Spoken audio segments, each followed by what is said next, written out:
நன்றி அப்பா, நன்றி. அன்பின் பிதாவே, கர்த்தராகிய இயேசுவின் நாமத்தில் உம்மண்டை வருகிறோம். எங்களுக்கு கொடுத்த இந்த சந்தோஷமான மனமகிழ்ச்சியின் ஆராதனைக்காய் நன்றி. நீர் எங்களுடைய வாழ்வின் கண்மலையாய் இருக்கிறீர், அதற்காய் ஸ்தோத்திரம். நீர் எங்கள் வாழ்வில் செய்கிற எல்லா கிரியைகளும் உத்தமமாய் இருக்கிறதே, அதற்காய் ஸ்தோத்திரம். நீர் எங்களுக்கு வகுத்து வைத்திருக்கிற வழிகள் எல்லாம் நியாயமாய் இருக்கிறதே, அதற்காய் உமக்கு ஸ்தோத்திரம். நீர் எங்களை நினைக்கும் பொழுது ஒரு கடுகளவு கூட நியாயக்கேடு இல்லாத சத்தியமுள்ள தேவன் என்பதை ஆண்டவரே நீர் எப்பொழுதும் நினைக்கிறீரே, அதற்காய் ஸ்தோத்திரம். ஆண்டவரே, உம்முடைய வழிகள், உம்முடைய நீதி, உம்முடைய செம்மை, அதையெல்லாம் நினைக்கும் பொழுது எங்கள் உள்ளம் சந்தோஷப்படுகிறது. இந்த காலை வேளையில் அப்பேற்பட்ட நல்ல தேவனை நினைவு கூற வந்திருக்கிறோம். எங்கள் வாழ்வில் நன்மை செய்கிறவரை நினைவு கூற வந்திருக்கிறோம்.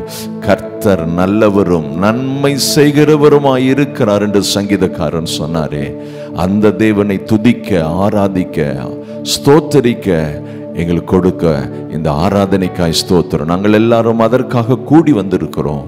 உம்முடைய வல்ல கரத்தில் எங்களை நாங்கள் ஒப்பு கொடுக்கிறோம்.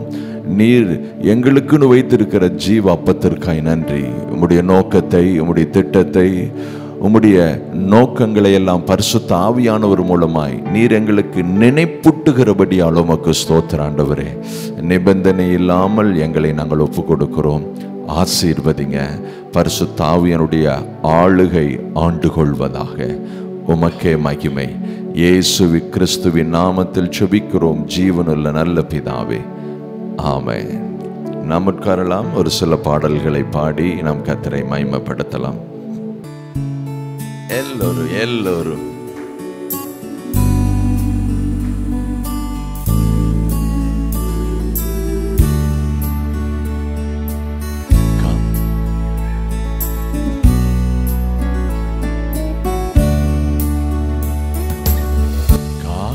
கரங்கள் உண்டெனக்கு காத்திடுவா கிருபையாலே. காக்கும் கரங்கள் உண்டெனக்கு காத்திடுவா கிருபையாலே. ஹல்லேலூயா பாடி பாடி அலைகளை நான் தாண்டிடு. எல்லோரும் ஹல்லேலூயா பாடி பாடி அலைகளை நான் தாண்டிடுவே. நம்புவே இயேசுவை, நம்புவே இயேசுவை, நம்புவே இயேசுவை, நம்புவே இயேசுவை. எல்லோரும் கரங்களை தட்டி பாடலாமே. எல்லோரும்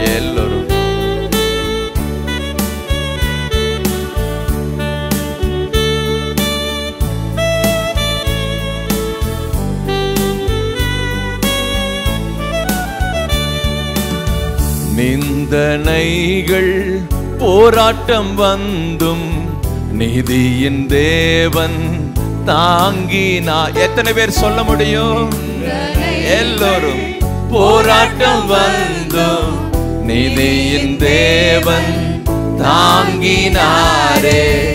நேசர் கோடி என் மேல் பறக்க நேசருக்காய் ஜீவித்திடுவே. நேசர் கோடி என் மேல் பறக்க நேசருக்காய் ஜீவித்திடுவே. எல்லோரும் நம்புவே இயேசுவை, நம்புவே இயேசுவை. சொல்லலாமே.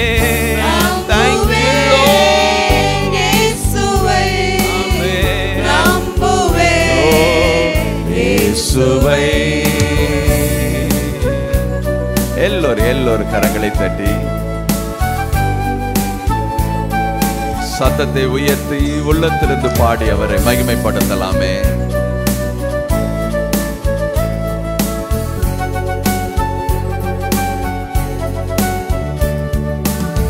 கண்மலைகள் பெயர்க்கும்படியா கர்த்தர் உன்னை கரம் பிடித்தார். மலைகள் பெயர்க்கும்படியாய் கர்த்தர் உன்னை கரம் பிடித்தார். காத்திருந்து பலனடைந்து கழுகு போல எழும்பிடுவாய். காத்திருந்து கழுகு போல எல்லோரும் சொல்லலாமே. நம்புவே, yes Lord, நம்புவே, thank you, நம்புவே, நம்புவே இயேசுவை.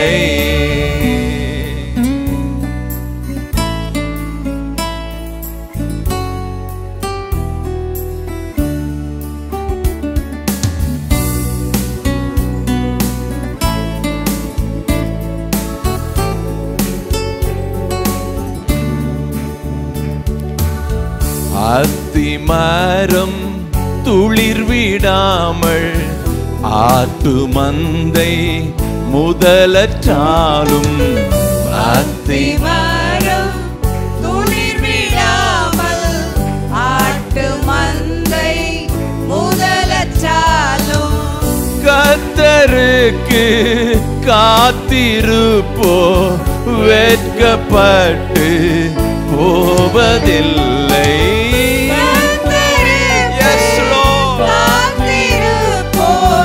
வெட்கப்பட்டு போவதில்லை. நம்புவே, சொல்லலாமே. Thank you Lord, ஆமென். நம்புவே இயேசுவை, நம்புவே இயேசுவை. காக்கும் கரங்கள் உந்தனக்கு காத்திடுவா கிருபையாலே. காக்கும் கரங்கள் உந்தனக்கு காத்திடுவா கிருபையா. சொல்லலாமே. ஹல்லேலூயா பாடி பாடி அலைகளை நான் தாண்டிடு. எல்லோரும் ஹல்லேலூயா பாடி பாடி அலைகளை நான் எல்லோரும் திரும்ப சொல்லலாமே. ஹல்லேலூயா பாடி பாடி அலைகளை நான் தாண்டிடுவே. நம்புவே, yes Lord, we thank you. அல்பரா ஷக்கரே துரோகரோ. நம்புவே, yes Lord, இயேசுவை சொல்லலாமே. நம்புவே இயேசுவை, நம்புவே இயேசுவை, நம்புவே இயேசுவை, நம்புவே இயேசுவை. அப்படியே எழும்பி நின்று பாடலாமே. நிந்தனைகள் போராட்டம் வந்தும் நீதியின் தேவன் தாங்கினாரே. நிந்தனைகள் போராட்டம் வந்தும் நீதியின் தேவன் தாங்கினாரே. நேசர் கோடி என்மேல் பறக்க நேசருக்கா ஜீவித்திடுவே. நேசர் கோடி என்மேல் பறக்க நேசருக்கா ஜீவித்திடுவே. நம்புவே இயேசுவை, நம்புவே இயேசுவை, நம்புவே இயேசுவை, இயேசுவை. ரெண்டு கரங்களை உயர்த்தி அந்த நம்பிக்கையை வெளிப்படுத்துங்க. நம்பிக்கை உங்க நிந்த நிந்தனையின் மத்தியில இன்னும் நீங்க வீழ்ந்து போகாமல் நிலை நிற்கிறீர்கள். அந்த நம்பிக்கையை வெளிப்படுத்தி ஆண்டவருக்கு நன்றி செலுத்துங்க. எத்தனை போராட்டங்கள் வந்தாலும் சரி, எத்தனை எதிர்ப்புகள் வந்தாலும் சரி, எப்பேற்பட்ட காற்று அடித்து மோதினாலும் சரி, நான் நம்புவேன். காரணம், அவருடைய நேச கொடி என் மேல இருக்கிறது, அவருடைய நேசம் என் மேல இருக்கிறது, அவருடைய அன்பு என் மேல இருக்கிறது, அவருடைய ஆதி அன்பு என் மேல இருக்கிறது. அவருடைய முகத்தை என் மேல பிரகாசிக்க பண்ணினவர் ஒரு வினாடி கூட என்னை விட்டு விளக்கவே கிடையாது. அந்த அன்பை நினைத்து நன்றி செலுத்தலாமே. எல்லாரும் கரங்களை தட்டி எஸ் லார்ட் நம்பிக்கையை வெளிப்படுத்துங்க. உங்களுக்குள் அவர் மேல் இருக்கிற அந்த ஆழமான நம்பிக்கை, அந்த உறுதி, எந்த சூழ்நிலையிலும் அல்லேலூயா பாட்டு பாடி நான் ஆண்டவருக்கு மகிமை செலுத்துவேன் என்று சொன்னீங்களே, அந்த நம்பிக்கை, அந்த ஆழமான நம்பிக்கை.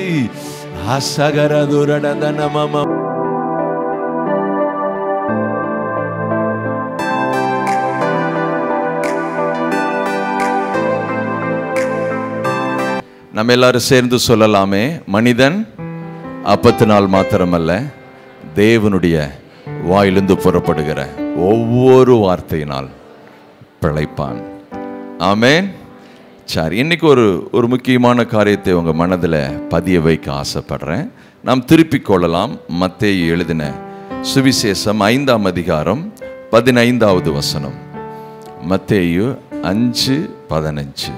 விளக்கை கொளுத்தி மரக்காலால் மூடி வைக்காமல் விளக்கு தண்டின் மேல் வைப்பார்கள், அப்பொழுது அது வீட்டில் உள்ள யாவருக்கும் வெளிச்சம் கொடுக்கும். ஆமென் சொல்லுங்க பார்க்கலாம். கர்த்தர் உங்களை கரம் பிடித்த அந்த நோக்கத்தை ஒரே வரியில் எங்கே சொல்றார்? ஏராளமான நோக்கம் இருக்கிறது. அதுல ஒரு காரியம் பாருங்க, நீங்க வீட்டில் உள்ள யாவருக்கும் வெளிச்சம் கொடுக்கிற நபர். சத்தமா ஆமென் சொல்லுங்க பார்க்கலாம். இந்த வார்த்தைக்கு முன்னால தான் சொல்றார், நீங்கள் பூமிக்கு உப்பா இருக்கிறீர்கள், உலகத்திற்கு வெளிச்சமா இருக்கிறீர்கள். மறக்க கூடாதுங்க, இதை மறக்கவே கூடாது. அவர் சொன்ன ஒரே ஒரு சென்டென்ஸ் தான், ஒரே வார்த்தை தான், அதுல 1000 லட்ச கருத்துக்கள், அர்த்தங்கள் அடங்கி இருக்கிறது. நீங்கள் யார், எதற்காக இந்த பூமியில் இருக்கிறீர்கள், எதற்காக அவருடைய வெளியேறப்பட்ட ரட்சிப்பை உங்கள் இருதயத்தில், உங்கள் வாழ்வில் சுமக்கிறீர்கள் என்பதை அறிந்து வாழணும். பாருங்க, ஏதோ பிறந்தோம் வளர்ந்தோம் அப்படியே போகட்டும் அப்படின்னு சொல்லிட்டு அப்படியே வாழ்ற வாழ்க்கை அல்ல. நான் இந்த உலகத்திற்கு வெளிச்சம். சத்தமா சொல்லுங்க பார்க்கலாம். நான் என் குடும்பத்திற்கு வெளிச்சம், என் வீட்டுக்கு வெளிச்சம். என்னிலுள்ள வெளிச்சம் எல்லாரும் பார்க்கிற விதத்துல கர்த்தர் என்னை மேன்மையான இடத்துல வைப்பார், உயர்வான இடத்துல வைப்பார். அப்படியே டப்பியில போட்டு மூடுறதுக்கல்ல, மரக்காலில் வச்சு மூடுறதுக்கல்ல, விளக்கு தண்டின் மேல, அப்படியே ஒரு ஷெல்ஃப் மேல அப்படி உங்களை வச்சு உயர்வான இடத்துல வச்சு உங்க வெளிச்சம் மற்ற எல்லாரும் பார்க்கிற விதத்துல உங்க வாழ்க்கைய ஒரு காட்சி பொருளாய், ஒரு எடுத்துக்காட்டாய் இந்த உலகத்துல எரிந்து பிரகாசிக்கிறவளாய் கர்த்தர் வைக்கிறார். ஆமீன். எத்தனை பேர் ஆமீன் சொல்றீங்க? இங்க பாருங்க, உங்க வாழ்க்கைக்கு மட்டும் நீங்க ஆசீர்வாதம் அல்ல, உங்க வாழ்க்கைக்கும் ஆசீர்வாதம், இந்த உலகத்திற்கும் ஆசீர்வாதம். மெய்யான தேவன் யார், உண்மையான தேவன் யார் என்பதை இந்த உலகத்துக்கு காட்டுவதற்கு கர்த்தர் ரட்சிக்கப்பட்ட, மீட்கப்பட்ட உங்களையும் என்னையும் தான் கர்த்தர் தெரிந்திருக்கிறார். ஆமென். சத்தமா ஆமென் சொல்லுங்க பார்க்கலாம். அப்போ என்னுடைய வீட்டுக்கும் என்னுடைய நாட்டுக்கும் நான் தான் வெளிச்சத்தின் பிள்ளை. எனக்குள்ள ஒரு வெளிச்சத்தை தேவன் பத்த வச்சிட்டார். எத்தனை பேர் அதை பார்க்குறீங்க? பத்த வச்சிட்டாரா? பத்த வச்சிட்டாரா? உங்களுக்குள்ள இருக்கிற வெளிச்சம் அப்படி பற்றி எரிந்து கொண்டு இருக்கிறதா? சொல்லுங்க, எரிந்து கொண்டு இருக்கிறதா? உங்களுக்காக அந்த கொடுத்த அந்த பரலோக தேவனுடைய பொக்கிஷம் உங்களுக்குள்ள எரிஞ்சு கொண்டு இருக்கிறதா? சொல்லுங்க, எரிந்து கொண்டு இருக்கிறதா? சத்தமா சொல்லுங்களேன், எரிந்து கொண்டு இருக்கிறதா? இங்க பாருங்க, இங்க பாருங்க, ஏசாயா சொல்லுகிறார், எழும்பி பிரகாசி. யோவான் ஸ்நானகன் தன்னை குறித்து வேத வசனம் சொல்லுகிறதை நினைப்பூட்டி சொல்லுகிறார், அவன் எரிந்து பிரகாசிக்கிற விளக்காயிருப்பான். அப்படியே வேதம் ஆண்டவராகிய இயேசு கிறிஸ்து யார் என்று சொல்லுகிறது? எந்த மனுஷனையும் பிரகாசிப்பிக்கிற மெய்யான ஒளி அவர் என்பது. ஆமென். அப்போ இயேசுவினுடைய என்ன உள்ளத்தில் என்ன தெரியுமா? எல்லாரும் எரிந்து பிரகாசிக்க வேண்டும். அவரை நம்பி வந்திருக்கிற எல்லாரும் அவரிடத்தில் தஞ்சம் வந்திருக்கிற, தம்மண்டை வருகிற ஒருவரையும் புறம்பே தள்ளாத அந்த தேவனிடத்தில் அடைக்கலமாய் ஓடி வந்திருக்கிற ஒவ்வொருவரையும் அவர் எரிந்து பிரகாசிக்கிற விளக்காயிருக்க விரும்புகிறார். எத்தனை பேர் ஆமென் சொல்ல முடியும்? எல்லாரும் கரங்களை உயர்த்தி சொல்லுங்க பார்க்கலாம். நான் தேவனால் பற்ற வைக்கப்பட்ட எரிந்து பிரகாசிக்கிற விளக்கு. அவர் எனக்குள்ள இப்பேற்பட்ட நல்ல கிரியைகளை துவங்கினார் என்றால் முடிவு பரியந்தமும் நடத்துவார். ஆமென். எனது விளக்கு எரிய செய்வி, இரவை பகலாக்கினே. எனது விளக்கு எரிய செய்வி, இரவை பகலாக்கினே.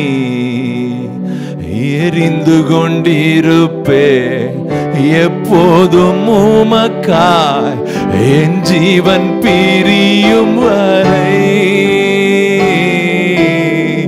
எரிந்து கொண்டிருப்பே எப்போதும் உமக்காய், என் ஜீவன் பிரியும் வரை. எரிந்து கொண்டே இருப்பே எப்போதுமே உமக்காய், என் ஜீவன் பிரியும் வரை. எரிந்து கொண்டே இருப்பே. எல்லாரும் சொல்லலாமே, ஓ எரிந்து கொண்டே இருப்பே. சத்தமாய் எப்போதுமே உமக்காய், என் ஜீவன் பிரியும் வரை. ஓ எரிந்து கொண்டே இருப்பே. ஆமென். சத்தமா ஆமென் சொல்லாமே. பாருங்க, வேதம் சொல்லுகிறது, அவர் மங்கி எரிகிற திரியை அணைக்க மாட்டார். இந்த உலகம் கொஞ்சம் டல் ஆயிட்டாரு, அவர்கிட்ட எல்லாம் ஸ்டஃப் எல்லாம் போயிருச்சு, பவர் இழந்துட்டாரு, அந்த பதவி கிடையாது, அந்த அதிகாரம் இல்லை அப்படின்னு சொல்லுச்சுன்னா, அந்த மங்கி எரிகிற மாதிரி இருக்கிற திரியை கூட அணைச்சிருவாங்க. ஆனால் நீங்களும் நானும் நம்புகிற அந்த தேவன் சொல்றாரு, உங்களுக்குள்ள விளக்கை ஏற்றினவர், உங்களுக்குள்ள வெளிச்சத்தை கொடுத்தவர், நீங்கள் எழும்பி பிரகாசிக்கும்படி உதவி செய்தவர், நீங்கள் எரிந்து பிரகாசிக்கும்படி விரும்புகிற அந்த தேவன் உங்களை பற்ற வைத்த அந்த நெருப்பு ஒருவேளை எரிந்து பிரகாசிக்கக்கூடிய விதத்தில் பிரகாசிக்கவில்லை என்றாலும் உங்களை உதாசீனப்படுத்துகிறவர் அல்ல, உங்களை ஓரம் கட்டுகிறவர் அல்ல, உங்களை அப்படியே கண்டும் காணாம காய்மரமா அப்படியே விட்டு விட்டு போகிறவர் அல்ல. அவர் மங்கி எரிகிற திரியை மீண்டும் பிரகாசிக்க செய்ய, அதை தூண்டி விடுகிற, அதை எழுப்பி விடுகிற, அதை திரும்ப பற்ற வைக்கிற, எழும்பி பிரகாசிக்க வைக்கிற அப்பேற்பட்ட தேவனை நீங்களும் நானும் ஆராதிக்கிறோம். அவர் ஒருபொழுதும் நம்மளை கைவிட மாட்டார். சத்தம் ஆமீன் சொல்லுங்க. பாருங்க, வேதத்தை நம்ம ஒரு வசனத்தை அடிக்கடி நினைவு கூறுவோம். லூக்கா எழுதின சுவிசேஷம் 12ஆம் அதிகாரம் 49வது வசனம் பாருங்க. பூமியின் மேல் அக்கினியை போட வந்தேன், அது இப்பொழுதே பற்றி பற்றி எரிய வேண்டும் என்று விரும்புகிறேன். இயேசுவினுடைய உள்ளத்தில் இருந்த வார்த்தை, அவர் பேசின வார்த்தை. அப்போ இதோட முடிக்கல, இதனுடைய தொடர்ச்சியாய் அடுத்த வசனம் என்ன சொல்றாரு பாருங்க. ஒரு மனுஷன் பூமியில பற்றி எரிய வேண்டுமா? ஒரு மனுஷன் தேவ ரகமான பரலோக அக்கியினால் ஆளப்பட்ட ஒரு வாழ்க்கை வாழணுமா? அப்பேற்பட்ட வாழ்க்கை வாழணும்னு தான் பிதாவாகிய தேவன் விரும்புகிறார். அதற்காகத்தான் தன் குமாரனை பூமிக்கு அனுப்பி அவரை ஒரு காட்சி பொருளாக வைத்திருக்கிறார். இப்போ பரலோக அக்கினி, பரலோக வெளிச்சம் ஒரே ஒரு மனுஷர் மேல இந்த பூமியில் இருக்குது. அவர் ஆண்டவராகிய இயேசு கிறிஸ்து. அவரை போலவே அந்த வெளிச்சத்தினால, அக்கினியினால, அந்த பிரகாசத்தினால எரிந்து வாழ வேண்டும் என்பது அவருடைய விருப்பம். அப்ப சொல்றார், அப்பா நான் எங்கிட்ட பரலோக அக்கினி எனக்குள்ள இருக்குதுல்ல, அது போலவே இங்க இருக்கிற அத்தனை பேர் மேல, பூமியின் மேலன்னு சொல்றேன், ஜனங்கள் மேல. பூமினா இடம் இல்லை, ஜனங்கள் மேல, ஜனங்கள் மேல நான் போட ஆசைப்படுறேன். அது இப்பொழுதே பற்றி எறிய விரும்புறதுக்கு எனக்கு ரொம்ப ஆசைதான். ஆனாலும் அவர் சொல்றாரு, அடுத்த வசனத்துல சொல்றாரு, ஆகிலும் நான் முழுக வேண்டிய ஒரு ஸ்நானம் உண்டு, அது முடியும் அளவும் எவ்வளவோ நெருங்கி. எதை சொல்றாரு? கல்வாரி சிலுவையின் பாடு மரணத்தை சொல்றாரு. அப்பா இப்ப வந்து நான் அந்த காரியத்தை ஒரு மனுஷன் பெற்றுக்கொள்ள முடியாது. அவனுக்குள்ள பாவம் இருக்கிறது, அவன் தேவனுக்கு விரோதமாய் நடந்த அந்த மீறுதல் இருக்கிறது. அதனால அவன் பரலோக பரிசுத்த அக்கினி, பரலோக வெளிச்சத்தை, பரலோகத்தின் பிரகாசத்தை அவன் சுமந்து செல்லக்கூடிய அந்த கெப்பாசிட்டி அவனிடத்தில் இல்லை. நான் முழுக வேண்டிய ஒரு ஸ்தானம் உண்டு. நான் எப்பொழுது கல்வாரி சிலுவைக்கு போகிறேனோ, எப்பொழுது அவன் பாவங்களுக்கு நிவாரண பலியாய், ஜீவ பலியாய் அங்கே தன்னை ஒப்பு கொடுக்கிறேனோ, அப்பொழுது அது நிறைவேறும் என்கிற அர்த்தத்தில் இதை சொல்றார். அது முடியும் அளவும் எவ்வளவோ நெருக்கப்படுற. அப்படி போய் கல்வாரி சிலுவையில அவர் ஏற்றார், பாடுகளை ஏற்றார், எல்லா துக்கங்களையும் சுமந்தார், ஆக்கினியை ஏற்றுக்கொண்டார், பாவத்துக்குரிய விளைக்கரியத்தை முழுமையாய் போதுமானதுக்கும் அதிகமாய் செலுத்தி முடித்து அடக்கம் பண்ணப்பட்டு 3ஆம் நாள் உயிரோடு எழுந்தார். அப்புறம் சொல்றார், எங்கேயும் போகாத, நீங்க எல்லாரும் காத்திருங்கள், பரிசுத்த ஆவியை பெற்றுக்கொள்வதற்கு காத்திருங்கள் என்று சொன்னால், அதே போல காத்திருந்தார்கள். அவர்கள் மேல பரிசுத்த ஆவியானவர் இறங்கினார். ஆமென். அப்போ அக்கினி என்பது, பற்றி எரிகிற வாழ்க்கை என்பது, அவருக்காய் எழும்பி பிரகாசிக்கிற வாழ்க்கை என்பது எங்கிருந்து துவங்குது தெரியுமா? என்றைக்கு பரிசுத்த ஆவியானவரோடு ஒரு இணைக்கப்பட்ட வாழ்க்கை ஆரம்பிக்கிறதோ அன்றையிலிருந்து துவங்குகிறது. அவர் உங்க மேல, பரிசுத்த ஆவியானவர் உங்க மேல ஆளுகை செய்த அந்த வினாடியில உங்களுடைய விளக்கை அவர் ஏற்றிவிட்டார், உங்களை வெளிச்சமாக்கி விட்டார், உங்க மேல பரலோக அக்கினி விழுந்து விட்டது. நீங்கள் தான் இந்த பூமியில அவருடைய பரலோக அக்கினியை சுமக்கிற ஒரு எழுப்புதல் நபர். எழுப்புதல் இடத்தின் மேலேயோ பொருட்களின் மேலேயோ மற்ற காரியங்களுடைய மாற்றத்தின் மேல அல்ல. எழுப்புதல் ஒவ்வொரு தனி நபருடைய வாழ்க்கையிலும் இருக்கிறது. ஆமென். அப்ப எழுப்புதல் என்றால் என்ன?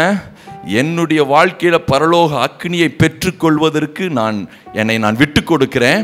என்னுடைய ஜென்ம சுபாவம், என்னுடைய மாம்ச எண்ணங்களுக்கு நான் நோ சொல்லி பரலோக தேவனுடைய பரிபூர்ண சித்தத்திற்கு நான் எஸ் சொல்லும் பொழுது எனக்குள்ள பரிசுத்த அக்கினி பற்றி எரிய ஆரம்பிச்சிருது. அதுதான் எழுப்புதல், அதுதான் மாற்றம். அந்த வாழ்க்கை தான் மிகப்பெரிய தாக்கத்தையும் திருப்பத்தையும் இந்த உலகத்தில் ஏற்படுத்தும். ஆமென். எதற்காக அவர் பரிசுத்த அக்கினியை நமக்கு கொடுக்கிறார்? எதற்காக எழும்பி பிரகாசிக்க வேண்டும் என்று விரும்புகிறார்? எதற்காக பற்றி எறிய வேண்டும் என்று இருக்கிறார்? எதற்காக ஒருவேளை மங்கி இருந்தா கூட அதையெல்லாம் அணைக்காம அதை தீண்டி விடுகிறார், தூண்டி விடுகிறார், அது திரும்ப பிரகாசமாய் எரிவதற்கு உதவி செய்கிறார் என்றால், நீங்கள் இந்த உலகத்திலே அவர் யார் என்று காட்ட வேண்டும். ஆமென். சத்தமா ஆமென் சொல்லுங்க பார்க்கலாம். பாருங்க, நீங்கள் ரட்சிப்பை பெற்றீர்கள் அல்லவா? எத்தனை பேர் ரட்சிப்பை பெற்றிருக்கிறீர்கள்? ஆமென். எத்தனை பேர் ஆண்டவருடைய அந்த வார்த்தையோடு இணைக்கப்பட்ட வாழ்க்கை இருக்கிறது? சத்தமா ஆமென் சொல்லாமே. எத்தனை பேர் அவருடைய வார்த்தையை கொண்டு ஜெபிக்கிறீர்கள்? எத்தனை பேர் அவருடைய வார்த்தையை கொண்டு ஆராதிக்கிறீர்கள்? ஆவிக்குரிய வாழ்க்கை வாழ்வதற்கு தன்னை முழுமையாய் அர்ப்பணித்து இருக்கிறீர்கள்? ஆமென். இவைகளை எல்லாம் தேவனுடைய தயவு கிருபை உங்களுக்கு கொடுத்திருக்கிறது என்றால், நீங்க எதற்காக தெரியுமா? இந்த உலகத்துல நல்ல வாழ்க்கை வாழ்வதற்காக. ஹலோ, நீங்க எழும்பி பிரகாசிக்கணும், எரிந்து பிரகாசிக்கணும். அவருடைய மெய்யான வெளிச்சத்தை இந்த உலகத்துக்கு காட்டணும்னு சொல்லுச்சுன்னா நீங்க உயிரோடு இந்த உலகத்துல இருக்கணும். அப்போ அவர் ஏன் எனக்கு பரிசுத்த ஆவியானவரை கொடுத்தார் என்றால், இந்த உலகத்துல நான் ஒரு தேவனை நம்புறேன், அவர் ஜீவனுள்ள தேவன், என்னை நேசிக்கிற தேவன். எனக்காக இந்த பூமியில அவர் என்னவெல்லாம் செய்ய வேண்டுமோ அவ்வளவு செய்து முடித்து என்னை விழுந்து போன இடத்துல திரும்பவும் என்னை தூக்கி நிலைநிறுத்தி என்னை ஆசீர்வதித்து இந்த உலகத்துல மெய்யான தேவனை ஒருத்தனை நம்பினால் எப்பேற்பட்ட வாழ்க்கை வாழ வேண்டும் என்பதை காட்டுவதற்காகத்தான் கர்த்தர் இந்த பூமியில உங்களையும் என்னையும் தெரிந்தெடுத்திருக்கிறார். சத்தமா ஆமீன் சொல்லுங்க பார்க்கலாம். சத்தமா ஆமீன் சொல்லுங்க பார்க்கலாம். இப்ப நீங்க இயேசுவை எந்தெந்த இடத்துல வெளிப்படுத்தி காட்டலாம்? உங்கள் ஆவிக்குரிய வாழ்க்கை, நீங்கள் கிறிஸ்தவர்கள், நான் வேறு பிரிக்கப்பட்டவன், நான் ஒரு தேவனை நம்புறேன், அந்த ஜீவனுள்ள தேவன் மேல என் விசுவாசத்தை வச்சிருக்கிறேன், அவர் எனக்கு அவருடைய அன்பை கொடுத்திருக்கிறார், கிருபைகளை கொடுத்திருக்கிறார், தயவை கொடுத்திருக்கிறார் என்பதை நீங்கள் எந்தெந்த இடத்துல எந்தெந்த சூழ்நிலையில நீங்கள் வெளிப்படுத்தி காட்டலாம்? சபையில மட்டுமா?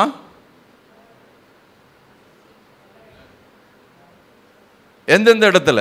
நான் சொல்லுகிறேன், நீங்க எங்கெங்கெல்லாம் இருக்கிறீர்களோ அத்தனை இடத்திலும், அத்தனை இடத்துல சபைக்குள்ள எங்க எப்படி இருக்கிறீங்களோ அப்படித்தான் எங்க இருப்பீங்க, இருக்கணும்.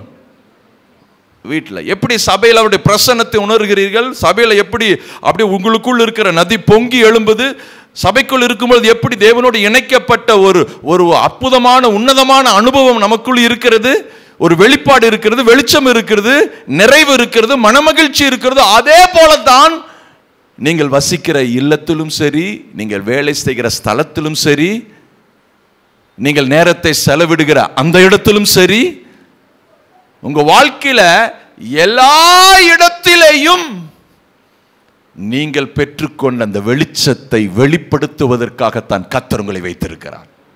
ஆமென். அதை நீங்க புரிஞ்சுக்கிட்டீங்கன்னு வச்சுக்கங்க, நீங்க இருக்கிற இடம் அது எப்பேற்பட்ட ஒரு நெருக்கடியான அசௌகரியமான இடமா இருந்தாலும் சரி, அந்த இடத்துல நீங்க என்ட்ரான உடனே ஒரு பிரசன்னம் மாறும் பாருங்க. அது உலகத்தானே பார்த்து அதிர்ந்துருவா. அப்படி ஐயோ என்னமோ தெரியலீங்க, இந்த நபர் இந்த இடத்துக்கு வந்தாங்க, அந்த அட்மாஸ்பியரே மாறுதுங்க சாரே, அந்த சூழ்நிலை மாறுதுங்க சாரே, ஏதோ வித்தியாசத்தை நாங்க உணர்றோம் சாரே. வா, இதுதாங்க வெளிச்சம், இதுதாங்க வெளிச்சம். எத்தனை பேர் அப்படி அப்படி அப்படி அப்படி வாழ விரும்புறீங்க? ஒரே வாழ்க்கை தரமா சிறப்பா நன்மையான விதத்தில் எல்லா ரீதியிலும் நான் வெளிப்படுத்தி காட்டுவேன். எத்தனை பேர் சொல்ல முடியும்?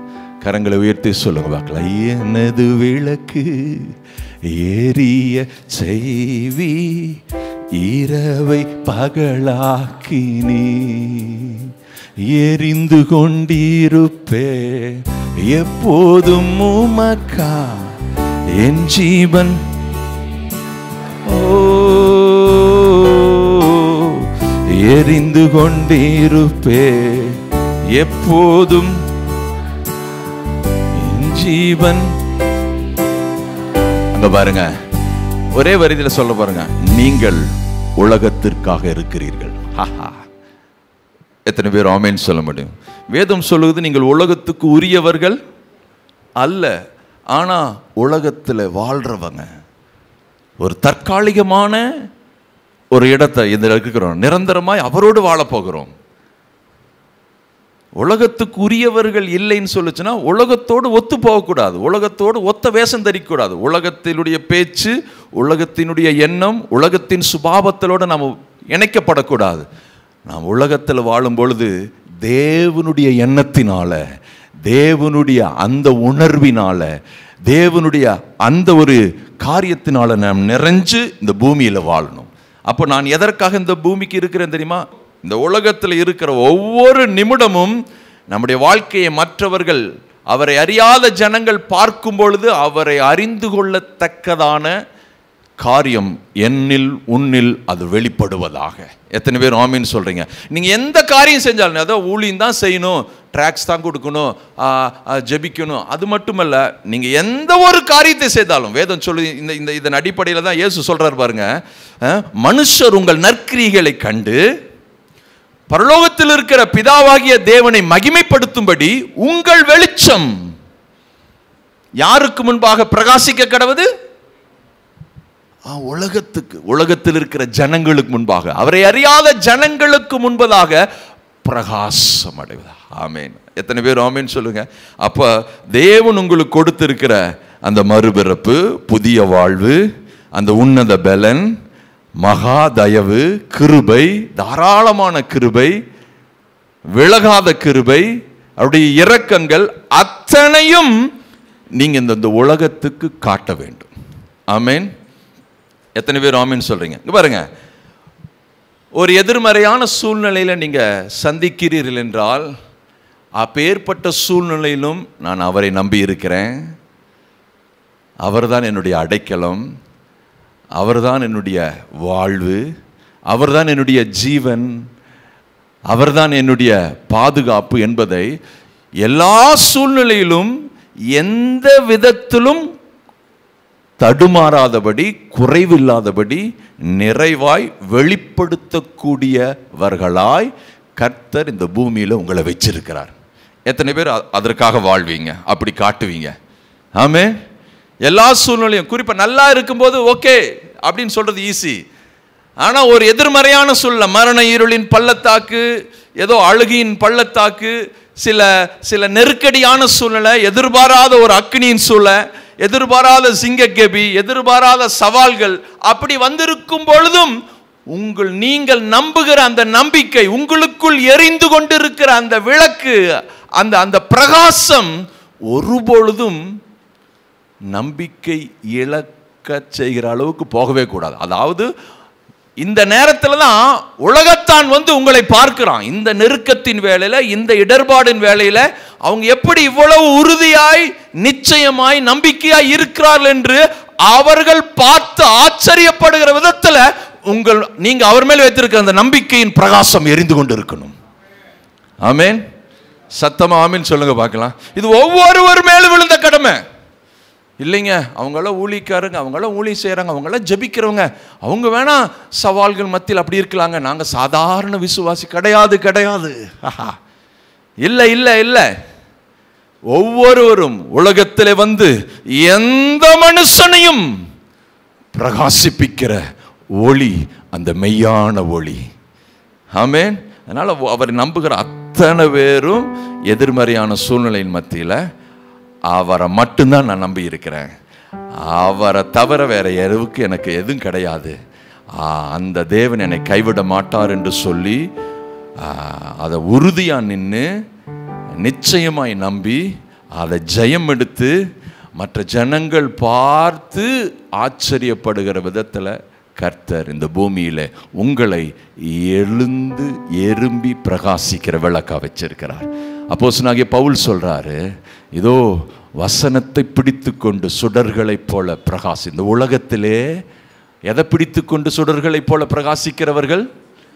வசனத்தை பிடித்து கொண்டு சுடர்களைப் போல பிரகாசிக்கிற நீங்கள். ஆமேன். இங்க பாருங்க, ஒரு கதையை சொல்லி வேதத்திலிருந்து ஒரு சம்பவத்தை சொல்றேன். மத்தேயு 15ஆம் அதிகாரத்தில் இயேசு தீரு சீதோன் பட்டணத்தின் வழியாய் கடந்து போகிறார். அங்கே அந்த திசைகளில் குடியிருக்கிற கானானிய ஸ்திரீ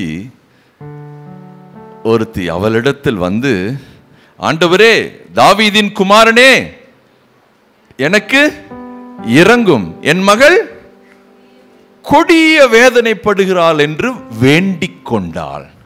இங்க பாருங்க, அற்புதமாய் தன்னை நம்புகிற, தன்னை உறுதியாய் பற்றி கொண்டிருக்கிற அந்த நபருடைய வாழ்க்கை எப்படி இயங்குது என்பதை சுற்றி இருக்கிற சீசர்களுக்கும் ஜனங்களுக்கும் காட்டும்படி ஒரு சம்பவத்தை கையில் எடுத்துக்கிட்டார் பாருங்க. இந்த சம்பவத்தில் நடக்கிற எல்லா உரையாடல்களும் நல்லா கூர்ந்து கவனிச்சா தான் எதற்காக இவைகள் எழுதப்பட்டது என்பது நமக்கு தெரியும். ரிசல்ட் என்னன்னு பார்க்கணும். இந்த ஒரு சம்பவம் துவக்கத்திலிருந்து முடிவு மட்டும் என்ன ரிசல்ட்னு பார்க்கணும். இடையில சில எதிர்மறையான காரியங்கள் வந்துன்னு சொல்லுச்சுன்னா அதில் நம்ம பிரேக் ஆகிடக்கூடாது, அந்த இடத்துல துவண்டு போயிடக்கூடாது. எதற்காக, என்ன நோக்கத்திற்காக, எதை வெளிப்படுத்துவதற்காக, எதை காட்டுவதற்காக, எதை புரிந்து கொள்வதற்காக இதை சொல்லுகிறார், இப்படி நடந்துகிறார் என்பதை நமக்கே ஒரு மிகப்பெரிய ஆதாரமாக இருக்கிறது. ஆமீன் சொல்லுங்க பார்க்கலாம். இங்க பாருங்க, இந்த சம்பவத்தில் பார்க்கலாம். அப்போ தன்னை நம்புகிற, தன்னை மட்டுமே நம்பி இருக்கிற, எந்த சூழ்நிலையும் இல்ல இந்த காரியம் இவரால் செய்ய முடியும், நான் அவரை நம்பி இருக்கிறேன், நிச்சயம் எனக்கு செய்வார் என்று சொல்லி அந்த உறுதி நிச்சயத்தில் உள்ளே இருக்கிற நபரை இந்த இடத்துல அடையாளம் காட்டுகிறார், இந்த இடத்துல வெளிப்படுத்தி காட்டுகிறார். ஏதோ கொஞ்சம் கஷ்டம் வந்தோன்னா பாதியில் அப்படியே கை நழுவிட்டு போகிற அந்த நபர் அல்ல. உங்களுக்கு தேவன் மேல ஒரு நம்பிக்கை, உறுதி, நிச்சயம் இருக்கும் என்று சொன்னால் எப்பேற்பட்ட சூழ்நிலையிலும் அதை அழிக்க முடியாது, அதை மாற்ற முடியாது, அதை உருக்குலைக்க முடியாது. அதன் முடிவில் எல்லாரும் திரும்பி பார்க்கத்தக்கதாக கர்த்தர் உங்களை ஆனர் பண்ணியிருக்கிறார். அதை எல்லாரும் பார்ப்பதற்காகவே கர்த்தர் சில கால தாமதங்களை ஏற்படுத்துகிறார். எல்லாரும் பார்த்து ஆச்சரியப்பட்டு தேவனை மகிமைப்படுத்தவே சில காலங்கள் தடையா இருப்பது போல தெரியுது, ஆனால் கிடையாது. அதன் மத்தியில கர்த்தரை நம்புகிறவருடைய உள்ளம் எப்படி உறுதி நிச்சயமா இருக்குது என்பதை இந்த சம்பவம் காட்டுது பாருங்க. அப்போ அந்த ஸ்திரீ அவரிடத்தில் வேண்டிக் கொண்டார், ஆண்டவரே தாவீதின் குமாரன். அப்போ இவள் ஒரு புறஜாதியான ஸ்திரீ. இந்த ஸ்திரீக்கு தாவீதின் மைந்தன், தாவீதின் குமாரனே என்று சொல்லுவதற்கு யார் இவரிடத்தில் சொன்னது? இவங்க புறஜாதி, ஏதோ யூதரில் ஒருத்தர் இருக்கிறாராமா, அவர் பேர் ஏசாமா, அவர் இடத்துல போனால் சுகம் கிடைக்குதாமா, அங்கே போனவங்க எத்தனையோ பேர் சுகம் அடைஞ்சிட்டாங்க, எத்தனை வியாதியஸ்தர்கள் எப்பேற்பட்ட கொடிய வியாதியாக இருந்தாலும் அவரை தேடி போய் அவர் இருக்கிற இடத்துல கண்டுபிடிச்சு அவரை தேடி அவரிடத்துல வேண்டி கொண்ட பொழுது அவர் அவளுக்கு சுகம் கொடுத்துட்டாமா. தம் மண்டை வந்த ஒருவர் கூட அவர் வெறுமனே அனுப்பல, சுகமாக்காம அனுப்பல, எல்லாருக்கும் அற்புதம் செஞ்சாராமா, எல்லாருக்கும் அதிசயம் செஞ்சாராமா அப்படின்னு கேள்விப்பட்டுட்டா. ஆனால் தாவீதின் மைந்தனே, தாவீதின் குமாரனே என்று சொல்லுகிற அளவுக்கு ஏதாவது ஒரு சம்பவத்தை சொல்லுகிறவர்கள் சொல்லி இருப்பார்கள். ஏன்னா இவ புறஜாதி, தாவீதின் வம்சத்தில் ஒருவர் பிறப்பார் என்று இவங்களுக்கு ஒன்றுமே தெரியாது. ஒருவேளை அந்த பத்துமையை குருடனை சுகமாக்கின பொழுது இருந்த ஒரு நபர் இது யார்கிட்ட சொல்லி இருக்கலாம், கானானிய சீடு சொல்லலாம். அப்படி தாங்க கூட்டமாக போயிட்டு இருந்துச்சுங்க, நிறையா கண்ணு தெரியாதவங்க படுத்துட்டு இருந்தாரு, எல்லாம் பயங்கர சத்தமாக இருந்துச்சுங்க, அப்படியே ஊர்வலம் மாதிரி இயேசு போயிட்டு இருக்கிறாரு. அந்த சந்தடியின் மத்தியில் ஒருத்தர் எந்திரிச்சு தாவீதின் குமாரனே, தாவீதின் குமாரனே எனக்கு இறங்குன்னு சொன்ன அந்த சத்தத்தை கேட்டு உடனே இயேசு நின்றுட்டாருங்க. நின்று திரும்பி அவனை கூப்பிட்டாரு, என்ன செய்யணும்னு கேட்டாரு. விரும்புகிறபடி அவன் விசுவாசத்தின்படி உனக்காக கடவுள்னு சொன்னாரு, அப்படியே சுகம் அடைஞ்சிட்டாங்க அப்படின்னு. ஒரு வேளை அங்கு நடந்த சம்பவத்தை நேரில் பார்த்த ஒரு நபர் இது யார்கிட்ட சொல்லியிருக்கலாம், காணான்.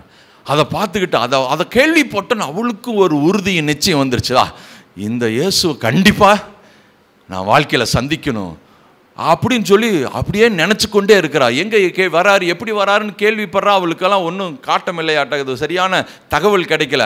ஆனால் ஒரு நாள் அந்த சீதோன் பட்டணத்தின் வழியாய் அவர் வருகிறார் என்று கேள்விப்பட்ட உடனே அங்கே குடியிருக்கிற அந்த ஸ்திரீ உடனே சுதாரிச்சுட்டு ஓடுறா. ஓடி போய் சொல்ற, ஆண்டவரே தாவீதின் குமாரனே எனக்கு இறங்கும், என் மகள் பிசாசினால் கொடிய வேதனைப்படுகிறார் என்று சொல்லி கூப்பிட்டாள். பாருங்க, அடுத்த வசனம் சொல்லுது, அவளுக்கு பிரதியுத்தரமாக அவர் ஒரு வார்த்தையும் சொல்லவில்லை. கொஞ்சம் யோசிச்சு பாருங்க. அப்படி போறா, அவ ஏக்கத்தோடு வரா, தாகத்தோடு வரா, மிகுந்த எதிர்பார்ப்போடு வரா, பசியோடு வரா. நெடுங்கால பிரச்சனை தீந்துருச்சாப்பா, முடிவு வந்துருச்சு. அந்த இயேசு இந்த வழியாய் போகிறாராமா. அந்த இயேசுவை பார்த்துட்டா போதும், அந்த இயேசுவையும் பார்த்துட்டா. அந்த இயேசு கிட்ட ஓடி போய் தான் விண்ணப்பத்தையும் சொல்லிட்டா. ஆனால் இயேசு ஒன்றுமே ஒரு வார்த்தையும் கொஞ்சம் யோசிச்சு பாருங்க.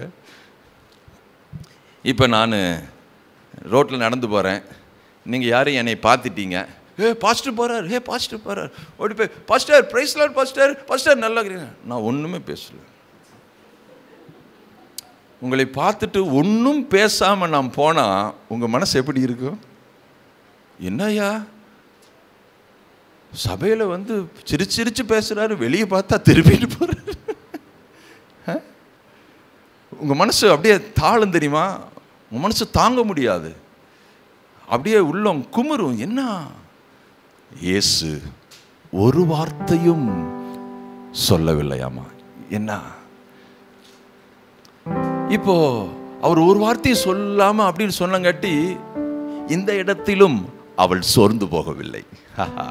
நல்லா கவனிச்சுங்க, அங்க இருக்கிற அட்மாஸ்பியர், அங்க இருக்கிற சூழ்நிலையினால இவ மனசோர்வு அடையவில்லை. ஏன் என்னை அப்படி நடந்துட்டாங்க, ஏன் இவங்க இப்படி பேசிட்டாங்க, ஏன் இப்படி அவங்க பேசாம போயிட்டாங்க, ஏன் இப்படி அவங்களுக்கு இப்படி சொல்லிட்டாங்க அப்படின்னு சொல்லி அந்த அட்மாஸ்பியர் அவ சுகம் அடையணும்னு கேள்விப்பட்ட பொழுது உள்ள ஒரு விசுவாசத்தை, நம்பிக்கை வச்சாங்களே, அந்த நம்பிக்கையை தகர்க்கவில்லை. உங்களுக்குள் இருக்கிற அந்த உறுதி நிச்சயத்தை ஒருபொழுதும் அட்மாஸ்பியர் தகர்க்க கூடாது. பார்த்துக்குங்க. ஏன்னா நீங்க இந்த உலகத்துக்கு வெளிச்சங்கிறத எல்லாரும் பார்ப்பதற்காக கர்த்தர் உங்களை விசேஷமாய் பிரித்து அந்த உயர்வான இடத்துல வச்சிருக்கிறார். விளக்கு தண்டின் மேல வச்சிட்டு இருக்கிறார். நீங்க தான் ஷோகேஸ், நீங்க தான் காட்சி பொருள், நீங்க தான் மெய்யான தேவன் யார் என்பதை உலகத்துக்கு காட்டுகிற அற்புதமான படைப்பு. நீங்க ஒரு புது சிருஷ்டி, மறக்க கூடாது. உங்களை கொண்டுதான் உலகத்தில் இருளிலே வாழ்கிற அத்தனை ஜனங்களுக்கும் அவர் வெளிச்சத்தை கொடுக்கிறவர், மறக்க கூடாது. அப்படிங்கிற உள்ளத்துல உங்களுக்கு உறுதி நிச்சயம் வந்துச்சுன்னா, சின்ன சின்ன எதிர்மறையான சூழ்நிலைகள், சில எதிர்பாராத சம்பவங்கள், அதையெல்லாம் பார்த்து நீங்க துவண்டு போய் மனமடிவு ஆக முடியாது. உங்களுக்குள் இருக்கிற அந்த வார்த்தையானவர் பெரிதானவராய் இருக்கிறார். இந்த கானானிய ஸ்திரீ அந்த ஃபர்ஸ்ட் ஸ்டெப் வரும்போது அவங்களுக்கு ஏற்படுகிற அந்த அதிருப்தியில அவள் துவண்டு போகவில்லை, சோர்ந்து போகவில்லை, அப்படியே பயணிக்கிறார். இயேசு நிற்கவே கிடையாது, அவர் போயிட்டே இருக்கிறார். ஒடியாந்து வந்து சொல்றாங்க, அவர் ஒன்றும் பேசல, அப்படியே டிராவல் பண்ணிட்டே இருக்கிறார்.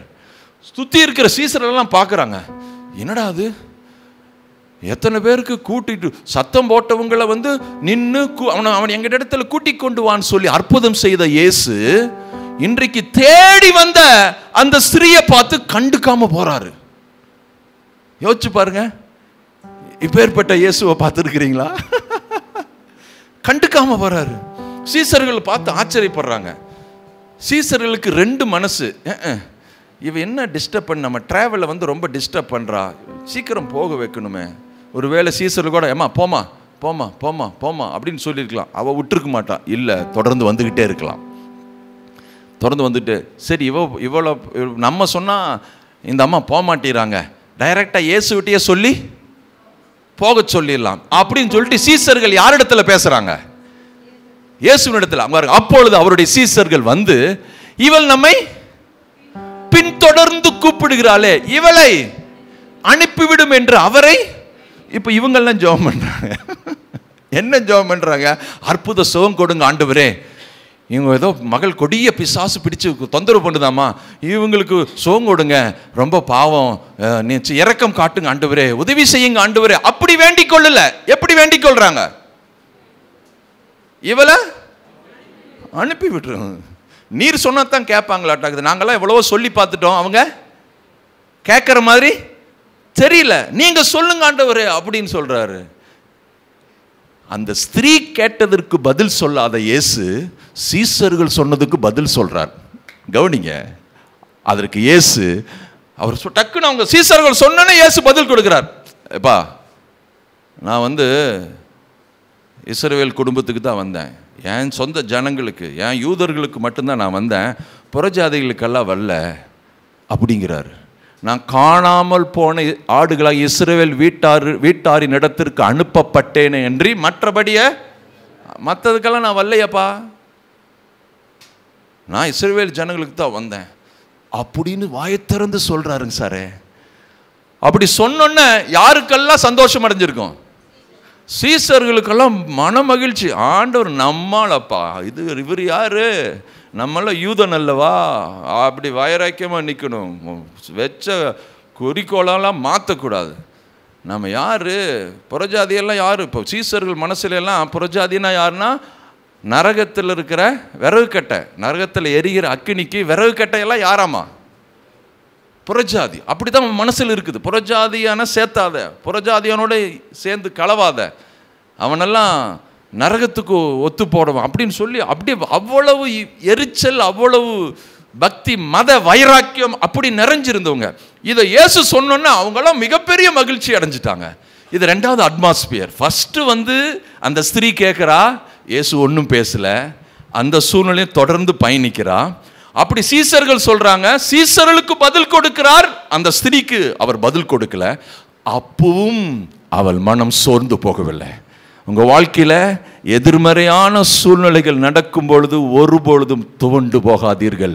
உங்களுக்குள்ள பற்றி எரிகிற அந்த நம்பிக்கை ஒருபொழுதும் வெட்கப்படுத்தாது. நீங்க சோர்ந்து போயிடாதீங்க. அவர் உங்களை கைவிடவே மாட்டார். அவர் சொன்னதை நிறைவேற்றுகிற நல்ல தேவன். அவர் வாக்கு மாறாதவர். அவர் வாக்கு தத்தம் பண்ணினதில் உண்மையுள்ளவர் என்று எண்ணி, ஆபிரகாம் சொல்றார், தன் சரீர பலவீனத்தை எண்ணாமல் அவர் உண்மையுள்ளவர் என்று எண்ணி வயது முதிர்ந்த வகையில் அவர் வாக்கு தத்தத்தை நிறைவேற்றினார். பிள்ளையை பெற்றெடுத்தால். ஆமீன் சொல்லுங்க பார்க்கலாம். சத்தமா ஆமீன் சொல்லுங்க பார்க்கலாம். அதனால எதிர்மறையான சூழ்நிலை என்று வரும்பொழுது நீங்கள் அந்த நம்புகிற அந்த நம்பிக்கை, உங்களுக்குள்ள பற்றி எரிகிற அந்த வெளிச்சம், தேவன் உங்களுக்கு கொடுத்த வாக்கு தத்தம், ஒருபொழுதும் அதை தவிர வேற எதன் மேல கவனம் செலுத்தாதீங்க. இந்த ஸ்திரீ அதற்கு மிகப்பெரிய சான்று. அது நமக்கெல்லாம் படிப்பினையாய் எழுதப்பட்டு இருக்கிறது.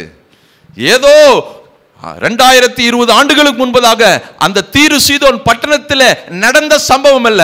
இன்றைக்கும் நம்முடைய ஈரோட்டுக்கும் இது பொருந்தும். இதை வார்த்தையை கேட்கிற ஒவ்வொரு ஜனங்களுக்கும் அது உரியது. ஆமென். பாருங்க, ரெண்டாவது முறையும் அவர் சீசர்களை பார்த்து பேசுறார், ஸ்ரீயை பார்த்து பேசல. ஆனாலும் அவள் மனம் தளரவில்லை. அடுத்த வசனம் சொல்லுது பாருங்க, அவள் ஆண்டவரே எனக்கு உதவி செய்யும் என்று அவரை பணிந்து கொண்டாள். ஆரம்பத்தில் வந்த உடனே வேண்டிக் கொண்டாள்னு வருகிறது. அந்த வேண்டிக் கொண்டாள்ங்கிற அந்த சம்பவம் நடக்கும் பொழுது இயேசு பேசவே இல்லை. ஒரு எதிர்மறையான சூழ்நிலை சந்திக்கிறான். அப்படி சீசர்கள் எல்லாம் விரட்டுறாங்க, அதையும் சந்திக்கிறா. சீசர்கள் இயேசுவினிடத்தில் சொல்றாங்க, இயேசுவும் அதற்கு பதில் கொடுக்கிறார். அந்த அட்மாஸ்பியரினாலும் அவள் மனம் சோர்வடையவில்லை. உள்ளுக்குள்ள ஒரு உறுதி நிச்சயத்தை கொண்டிருக்கிறார். இல்லை, இந்த இயேசுவினிடத்தில் அற்புதத்தை நான் பெற்றுக்கொள்வேன். அவர் அற்புதத்தின் தேவர். அவர் யூதர்களுக்கு மட்டுமல்ல, அவர் இஸ்ரவேல் வீட்டார் அனைவருக்கும் மட்டுமல்ல, அவர் உலகத்தின் இரட்சகர் என்பதை மனசுக்குள்ள பதிய வச்சுட்டார். அவர் எல்லாருக்கும் தெரியும். ஏன்னா அவர் இயேசு இஸ்ரவேல் வீட்டாருக்கு மட்டும்தான் சொந்தமா? அவர் வாய் திறந்து பேசுறாரு. ஆனா உண்மையா அது ஏன் அப்படி பேசுறாரு, ஏன் அப்படி நடந்து கொண்டிருந்தா, விசுவாசம்னா என்ன, ஒருவருக்குள்ள அந்த கிறிஸ்துவின் நம்பிக்கை வந்துச்சுன்னு சொல்லுச்சுன்னா, அந்த நம்பிக்கை எப்படி அவர்களுக்கு நல்ல ரிசல்ட்டை கொடுக்கிறது என்பதை காட்டுவதற்காகத்தான் ஒரு டிராமா மாதிரி அழகா கொண்டு போறாருங்க. அவர் பேசவில்லை என்பதனால ஒரு சில பேர்த்திட்டு தான் பேசுவாரு, ஒரு சில பேர்த்திட்டு பேச மாட்டார்னு நினைக்கிறீங்களா? கிடையாது, கிடையாது. சுற்றி இருக்கிற விசுவாசிகள், சீசர்களுடைய அவர்களுடைய மத எண்ணத்தை வேரோடு பட்டு போக செய்து விசுவாச வாழ்வுக்குள்ளாய் வாழும்படி இந்த சம்பவத்தை அவர்களுக்கு காட்டும்படியாகவே தெரிந்து கொண்டார்.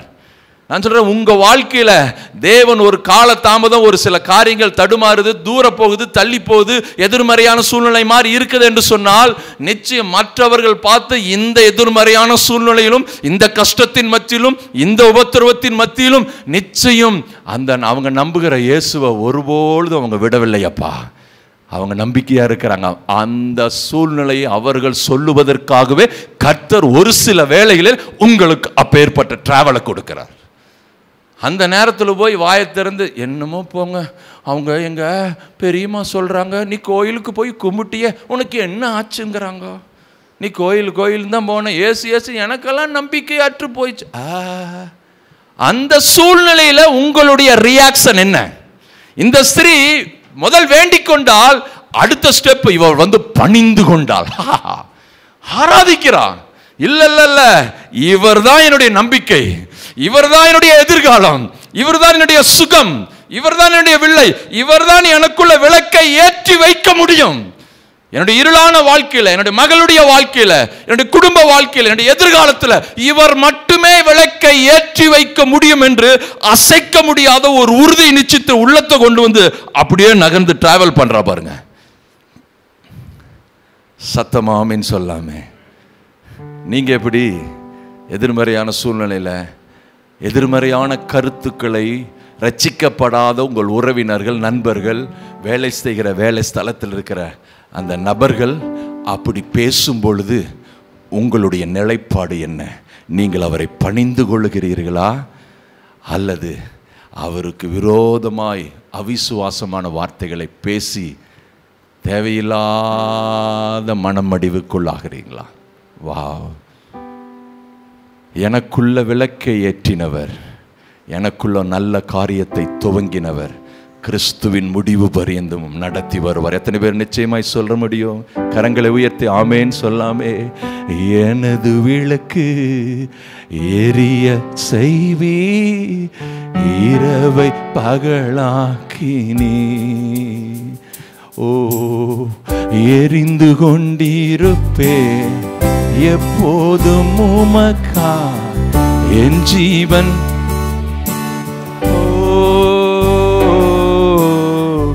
எரிந்து கொண்டிருப்பே எப்போதும் உமக்கா என் ஜீவன் பிரியும். சத்தமா எல்லோரும் ஒரு முறை. ஓ, எரிந்து கொண்டே இருப்பே எப்போதுமே உமக்கா என் ஜீவன் பிரியும் வரை. எரிந்து கொண்டே இருப்பே. நான் நம்பும் கேடகம் விடுவிக்கும் தெய்வம் நீர்தான், நீர்தானையா. தூயவர் தூயவர் துதிக்கு பாத்திர ஆறுதல் நீர்தானையா. தூயவர் தூயவர் துதிக்கு பாத்திர ஆறுதல் நீர்தானையா. தூயவர் தூயவரே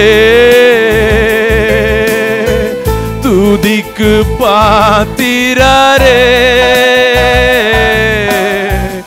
ஆறுதல் நீர்தானையா. தூயவர் தூயவரே. ஓகே, பாருங்க. அவள் ஆண்டவரே எனக்கு உதவி செய்யும் என்று அவரை பணிந்து கொண்டாள். இப்போ ஏற்பட்ட ஒரு நெருக்கடியான எதிர்மறையான சூழ்நிலையில் நீங்கள் இருந்தீர்கள் என்று சொன்னால் நிச்சயம் அந்த இடத்துல நீங்கள் எதுவும் வாயத்திறந்து அவிசுவாசமாக பேசாதீங்க. தேவ சமூகத்தை நாடுங்கள், தெய்வ சமூகத்தை நாடுங்கள். உடனே ஏதாவது ஒரு டேப்பில் ஒரு பாட்டை சாங்கை போட்டு ஹெட்ஃபோனில் போடுங்க, ஏதாவது பேசுங்க. அந்த அட்மாஸ்பியரில் நான் உங்கள் இருதயம், உங்கள் ஆவி, உங்கள் மனசு தேவனோடு இணைக்கப்படுவதற்கு என்னவோ அதில் ஆவல் காட்டுங்க. அவங்க சொல்கிறதுக்கெல்லாம் ஆமாம் என்னமோ தெரியலிங்க, அவங்க இப்படிங்களாமாங்க, அந்த பாஸ்டர் இப்படி ஆயிட்டாராமா, அந்த கிறிஸ்தவர்கள் இப்படி ஏமாற்றிட்டாங்களாமா, அவங்க சபை இப்படி போயிடுச்சாமா. 1008 எதிர்மறையான சூழ்நிலைகள் கிறிஸ்தவத்தை குறித்தும் கிறிஸ்தவ விசுவாசிகளை குறித்தும் யாரோ ஒருத்தர் எதிர்மறையான கருத்துக்கள் வந்துச்சுன்னா உங்கள் இருதயம் வழுவி போகக்கூடாது. நல்லா புரிஞ்சுக்குங்க. நீங்கள் அந்த எதிர்மறையான அட்மாஸ்பியர் இருக்கும் பொழுது உங்களுக்குள்ள பற்ற வைத்த நீங்கள் அவர் மேல் கொண்ட அந்த ஆதி அன்பு உங்களுக்குள்ள எழும்பி எரிந்து பிரகாசிக்கிற அந்த வெளிச்சத்தை ஒருபொழுதும் விட்டு விடாதீங்க. அதவே சார்ந்துருங்க, அதுவே உங்கள் நம்பிக்கையாக இருங்க, அதுவே உங்கள் மனசு இருக்கட்டும். அதை தவிர வேறு எதுக்கும் விட்டுறாதீங்க. இருத்து அப்படியே கரையை செய்ய விட்டுறாதீங்க. வேறு எதுவுமே தெரியல, ஒன்றுமே தெரியல, அமைதியாக இருங்க. அவர் நல்லவர், அவர் கிருபை என்றும் உள்ளது, அவர் என்னை செம்மையான பாதையில் நடத்துவார். மூடர் தான் அவருடைய கிருபைகளை உதாசீனப்படுத்துவாங்க, அலட்சியம் பண்ணுவாங்க. ஆனால் ஞானியோ அவருடைய கிருபைகளை பற்றி கொள்வார்கள். அதனால் அவருடைய பிள்ளை. அதனால் அவர் எனக்கு என்ன வாக்கு பண்ணியிருக்கிறார், இதுவரை எவ்வளோ நன்மைகளை செஞ்சிருக்கிறார், எவ்வளவு மகத்தான காரியங்களை செஞ்சிருக்கிறார், அதை நினச்சி நன்றி சொல்லி அவரை பணிந்து கொள்ளுங்கள். ஹஹா, ஆமென். பாருங்க, ஒரு இடத்துல கூட அவருடைய சித்தம் இல்லாமல் உங்களை இருத்த மாட்டார். நீங்கள் புரிந்து கொள்ள உங்கள் மைண்ட் செட்டப்புக்கு ஏற்றாறு போல நீங்கள் பார்க்குறீங்க.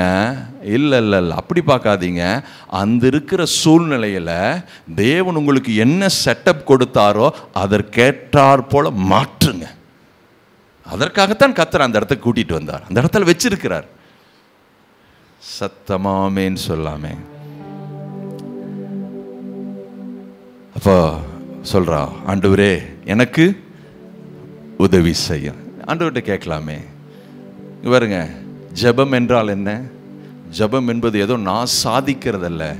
ஜெபிக்கும் பொழுதெல்லாம் ஒன்றை நான் வெளிப்படுத்துகிறேன். ஆண்டவரே, உம்முடைய உதவி எனக்கு தேவைப்படுகிறது, உம்முடைய ஒத்தாசை எனக்கு தேவைப்படுகிறது. என் வாழ்க்கையில் நீர் கிரியை செய்வதற்கு நான் இருதயத்தை திறந்து கொடுக்கிறேன். அதுதான் ஜெபம்.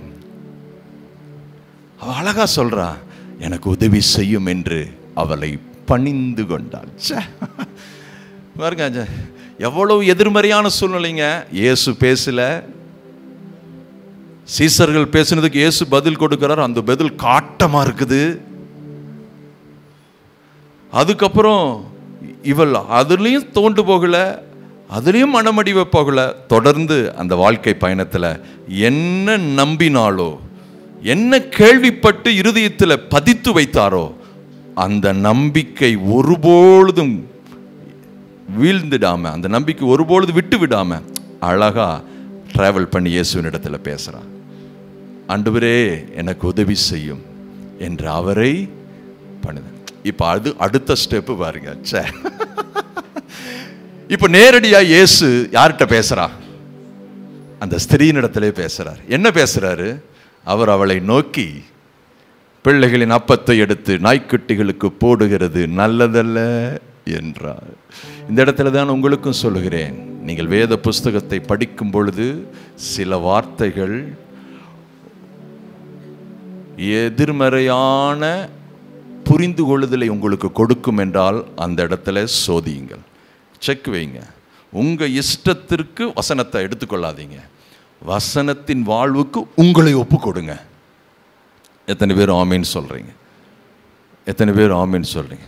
தேவன் என்ன சொன்னாரோ அதன்படி நீங்கள் இயங்குங்க பார்க்கலாம்.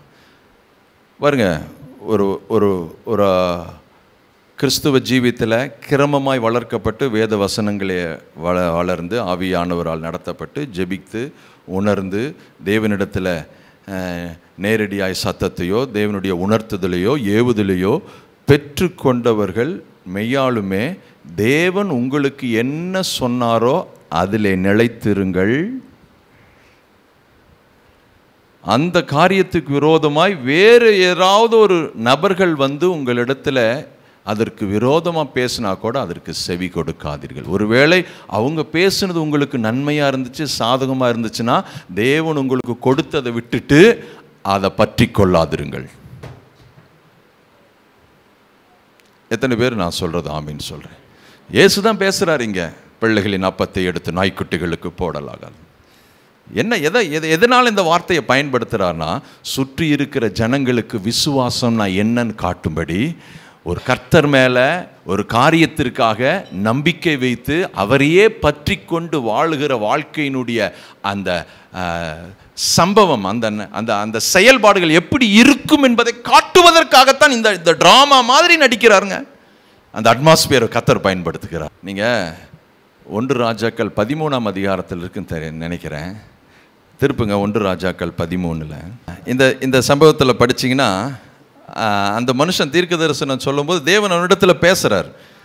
பேசிட்டு என்ன சொல்கிறாரு? நீ போய் தீர்க்க தரிசனம் சொல்லிட்டு என்ன பண்ணு, சாப்பிடாத, கை கழுவாத, எல்லாம் வந்துரு அப்படின்ட்டார். அவன் சொல்லிவிட்டு அதே மாதிரி சாப்பிட சொல்லுவான். யார்? ராஜா வாப்பா விருந்து சாப்பிடலாம் வான்னு. இல்லை ஒன்றும் வேண்டாம், தேவன் எனக்கு சொல்லியிருக்கிறார், நான் போகிறேன்ட்டு ரிட்டர்ன் ஆயிடுவார். அங்கே இன்னொரு தீர்க்கதரிசி இருப்பார். அந்த தீர்க்கதரிசி கேள்விப்பட்டு அவங்க பசங்கள்லாம் போய் அவங்க இடத்துல சொல்லுவாங்க, இப்படி எல்லாம் இருக்குதாப்பா அப்படின்னு.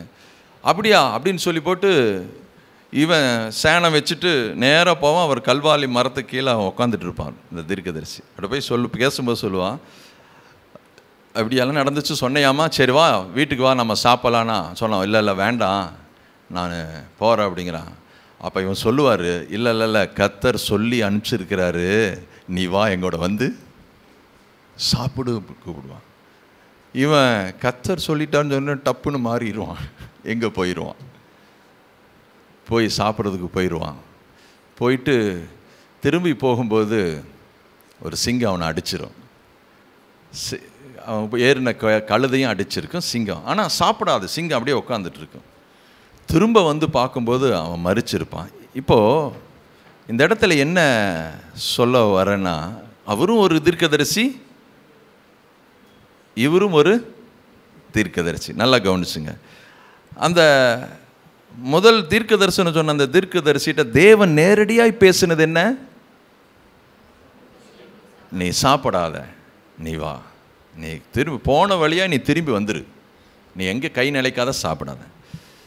இப்போ இந்த தீர்க்கதரிசி வந்து சொல்கிறாரு, அப்பா இல்லை கர்த்தர் சொன்னார் நீ வந்து சாப்பிட்லாம் அப்படிங்கிறார். இப்போ உடனே நான் என்ன சொல்ல வரேன்னா, இந்த இடத்துல தேவனோடு நீங்கள் நேரடியாய் பேசி பழகி இருப்பீர்கள் என்று சொன்னால், அங்கேயே உடனே அந்த மனுஷன் ஜெபம் பண்ணியிருந்தானா தேவன் சொல்லியிருப்பாரா சொல்லியிருக்க மாட்டாரா? சொல்லியிருக்க மாட்டார். கண்டிப்பாக சொல்லுவேன். ஏன்னா தேவனோடு இவருக்கு நல்ல ஒரு கனெக்ஷன் இருக்குது. தேவனுடைய சத்தத்தை கேட்பதற்கு மனசு என்ன இருக்குது? டியூனாக இருக்குது. அப்படி சொல்லி அந்த இடத்துல கேட்டிருந்தானா கண்டிப்பாக இவங்க அப்படி போய் அப்பேற்பட்ட சம்பவத்தை சந்திக்காமல் இருந்திருக்கலாம். ஆமீன்னு சொல்லுங்க பார்க்கலாம். இப்போ என்ன சொல்ல வரேன்னா, கர்த்தர் உங்களுக்குன்னு தெளிவாய் ஒரு காரியத்தை சொன்னாரே என்றார். நல்லா கவனிச்சுக்குங்க. அதில் மட்டும் நிலைச்சிருங்க.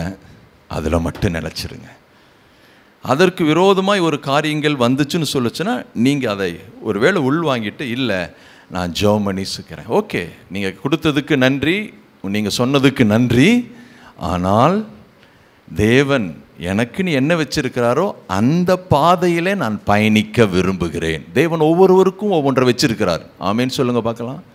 சத்தமாக ஆமேன்னு சொல்லுங்க பார்க்கலாம். அதனால் வேத வசனத்தை நீங்கள் படிக்கும் பொழுது நீங்கள் உங்களுக்கு எதிர்மறையாய் சில நேரத்தில் தென்படுமானால் அதை நீங்கள் ஸ்டாப் பண்ணுங்க. அதை எடுத்துட்டு உங்கள் வாழ்க்கையோடு அப்ளை பண்ணாதீங்க. நீங்கள் இந்த நம்ம லூக்கா 12ஆம் அதிகாரத்தில் வாசம், ஏதோ பூமியில் அக்கினியை போட வந்தேன், அது இப்பொழுதே அடுத்த வசனம் என்ன சொல்லுது? நான் முழுக வேண்டிய ஒரு ஸ்தானம். அதுக்கு அடுத்த வசனம் என்ன சொல்லுது தெரியுமா? நான் சமாதானத்தை அல்ல பட்டயத்தை அனுப்ப வந்தேன். நான் சமாதானத்தை கொடுக்க வந்தேன் என்று நீங்கள் யாரும் என்ன வேண்டாம். அப்படி யார் சொல்றா? இயேசு சொல்லிட்டு ஒரு குடும்பத்துக்கு விரோதமாக, ஒரு குடும்பத்துக்கு நான் வருவேன், ஒரு குடும்பத்தில் 8 பேர் இருந்தாங்கன்னா 5 பேர் வித்தியாசம், 3 பேர் வித்தியாசம். இன்னொரு இடத்துல சொல்றார், மாமிக்கும் மருமகளுக்கும் பிரிவினை, உன் வீட்டாரே உனக்கு என்ன, இந்த வசனம் மட்டும் நல்லா தெரியுமே, உன் வீட்டாரே உனக்கு சத்ரு அப்படின்னு சொன்னா டக்குன்னு இங்க வீட்டில் இருக்கிற பிரச்சனைக்கு எந்த வசனத்தோடு கோத்துக்குவாங்க? இந்த வசனத்தோடு இணைச்சிட்டு கர்த்தருடைய வார்த்தை தெளிவாக வந்துருச்சுங்க. வீட்டாரே சத்துருங்க, மாமியார் தான் பிரச்சனை, மருமகள் தான் பிரச்சனை, அவங்க தான் பிரச்சனை, இவங்க போட்டு இஷ்டத்துக்கு ஆட்டுறது. நான் சொல்கிறேன், அந்த பகுதியில் நிச்சயம் எந்த நன்மையும் இடைக்காதபடி ஒரு மரணம் தான் இருக்கும். அந்த இந்த தீர்க்கதரிசி உடம்பெல்லாம் கீரில் எது இல்லை, அப்படியே செத்தவங்க போல இட்டாங்க. அந்த ஒருவேளை அந்த சிங்கத்துக்கு தேவன் வந்து கொள்ளியிருப்பாருன்னு, டேய் நீ அடி சாப்பிடாதன்னு இருப்பாருடா. எந்த சிங்கம் கீழ்ப்படிஞ்சிருச்சு? அது அமைதியாக உட்காந்துருக்கு, சாப்பிடல, பசியாட்டாக்குது, கம்முனுக்குது. தேவன் உங்களுக்குன்னு என்ன வச்சிருக்கிறாரோ அதில் டிராவல் பண்ணுங்க. ஹலோ, ஒருவேளை உங்களுக்கு வேத வசனத்தினுடைய வெளிச்சம் இல்லைன்னா நிச்சயம் போதிக்கிறவர்கள், கர்த்தருடைய வார்த்தை உங்களுக்கு தீர்க்க தரிசனமாக சொல்லுறதுல நிச்சயம் நீங்கள் அவங்கள சார்ந்தலாம்.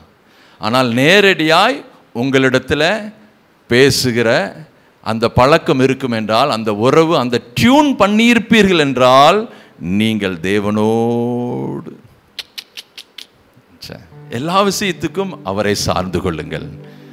அவர் உங்களுக்கு என்ன சொல்லுகிறாரோ அந்த பிரகாரமாகவே. எத்தனை பேர் ஆமீன் சொல்ல?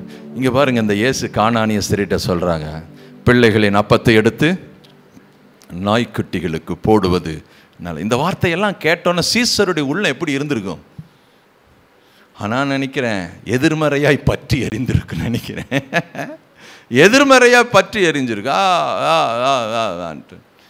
ஆனால் இந்த ஸ்திரீயினுடைய அந்த நம்பிக்கை பாருங்க, அந்த இடத்துலையும் உருக்குலையிலைங்க. அந்த இடத்துல கூட அவங்க அது உருக்குலையவே இல்லை, ஒரு மாறவே இல்லை. அவ அடுத்த ஆன்சர் சொல்லி முடிச்சோன்னு அடுத்த ஆன்சர் சொல்றாரு, பரவாயில்ல ஆண்டவரே, நாங்கள் நாய்க்குட்டியாகவே இருந்துக்கிறோம். ஆனால் எஜமான்கள் சாப்பிடும் பொழுது ஏதோ கீழே 2-3 பருக்க விழுமே, அந்த பருக்கையாவது சாப்பிட்டு நாங்கள் நல்லா இருக்கிறோம். சுகம் கிடைக்கணும்னு உறுதி நிச்சயம் மனசில் வச்சுட்டா. ஆரம்பத்தில் இயேசு பேசாமல் இருக்கிறாரு, அது அவளுக்கு டிஸ்டர்ப் ஆகலை. சீசர்கள் எல்லாம் விரட்டி இயேசுனிடத்திலையும் சொல்லி அனுப்பிவிடுங்கிறாரு. அவகிட்ட பேசாதவர் தேவன் இயேசு சீசர்களிடத்தில் பேசுகிறாரு. அவளை அனுப்பிவிடுன்னு சொல்லும்போது, அவள் பேசும்போது அந்த இடத்திலும் அவள் மனமடிவாகலை. அதுக்கப்புறம் அவளே முன் எனக்கு உதவி செய்யும் என்று ஆண்டவரே பணிந்து கொண்டாள். அந்த சூழ்நிலையும் பிள்ளைகளின் அப்பத்தை எடுத்து நாய்க்குட்டிகளுக்கு போடுகிறது நல்லதில்லை என்று சொல்றார். அந்த இடத்திலும் அவர் மணிமடிவாகல, அந்த இடத்திலும் நம்பிக்கை இழக்கல, அந்த இடத்துல அவிசுவாசமோ அப்படியெல்லாம் எந்த இதுவும் ரியாக்ஷன் பண்ணல. உள்ள என்ன நம்பிக்கையோடு வந்தாள், உள்ள என்ன உறுதியோடு நிச்சயத்தோடு அவர்களுக்கு முதலா இயேசுவை குறித்து சொல்லப்பட்ட போது எந்த வெளிச்சம் பிரகாசம் அடைஞ்சதோ அந்த வெளிச்சத்தினுடைய வந்துட்டு இருந்தான். அந்த வெளிச்சத்தை எந்த இருளும் கவி பிடிக்க முடியல. அவ மனசுக்குள்ள அப்படியே ஆழமா வந்துட்டான். அந்த சூழ்நிலையில அவன் சொல்றான், பரவாயில்ல ஆண்டவரே, மேஜையிலிருந்து வெறும் துணிக்கை நாங்கள் சாப்பிட்டு பிழைக்கிறோம். அந்த வார்த்தை சொன்ன உடனே இயேசு எல்லாரும் பார்க்கிற விதத்தில் அந்த ஸ்திரீயின் இடத்துல பேசுறாரு. என்ன சொல்றாரு? ஸ்திரீயே, உன் விசுவாசம் பெருசுங்கிறார், நீ விரும்புகிறபடி உனக்கு ஆக கடவுது என்றார். அந்நேரமே அவள் மகள் ஆரோக்கியமானாள். இங்க பாருங்க, சீசர்கள் சூழ்ந்து இருக்கிறாங்க.